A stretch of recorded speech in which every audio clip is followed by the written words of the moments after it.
Sa ngalan ng Ama, ng Anak, at ng Espiritu Santo. Amen.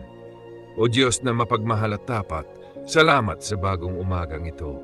Salamat sa liwanag na muling sumisikat, sa hiningang muli mong ipinagkaloob at sa pagkakataong magsimula muli. Sa paggising ko ngayong umaga, Panginoon, inaalay ko sa iyo ang buong araw na ito. Inaabot ko sa iyo ang aking isip, ang aking puso, ang aking katawan at ang aking kaluluwa. Ikaw ang una kong tinatawag, O Diyos, bago ang mga alalahanin, bago ang mga gawain, bago ang mga problema. Ikaw ang nais kong manguna sa bawat sandali ng aking araw. Patahimikin mo ang aking isipan na maaring puno ng pag-aalala. Ayusin mo ang aking puso kung ito man ay mabigat o sugatan. Ihanda mo ako sa lahat ng aking haharapin sa araw na ito. Panginoon, kung may darating na hamon, bigyan mo ako ng karunungan.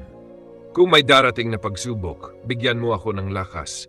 Kung may darating na desisyon, bigyan mo ako ng malinaw na pag-iisip. Turuan mo akong maging mahinahon, hindi padalos-dalos. Turuan mo akong maging mapagpasalamat, hindi reklamo ang unang lalabas sa aking bibig. Turuan mo akong magtiwala kahit hindi ko pa nakikita ang sagot.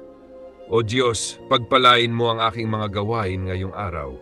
Pagpalain mo ang aking trabaho, ang aking hanap buhay o ang aking mga tungkulin sa tahanan. Naway ang lahat ng aking gagawin ay magdulot ng kabutihan. Ingatan mo ang aking mga salita, Panginoon. Huwag mong hayaan na makasakit ako ng kapwa. Gawin mo akong instrumento ng pag-unawa, ng pasensya at ng kapayapaan. Kung ako man ay mapagod, ikaw ang aking lakas. Kung ako man ay panghinaan ng loob, ikaw ang aking pag-asa. Kung ako man ay magkamali, ikaw ang aking patatawarin at babangon muli.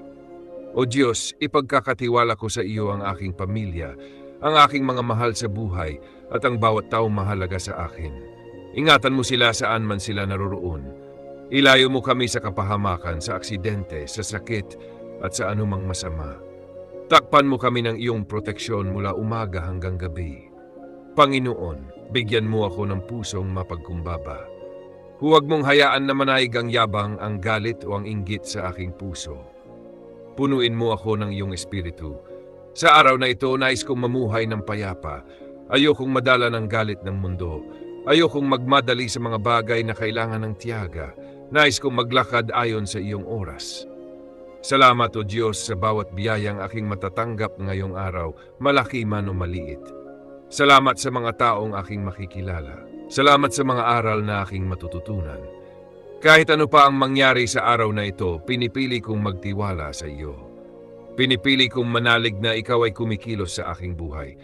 Pinipili kong magpasalamat kahit hindi perpekto ang araw. Sa iyo ko inialay ang aking lakas, ang aking oras, ang aking mga plano at ang aking kinabukasan. Ikaw ang aking Diyos sa umagang ito. Ikaw ang aking Diyos sa buong maghapon.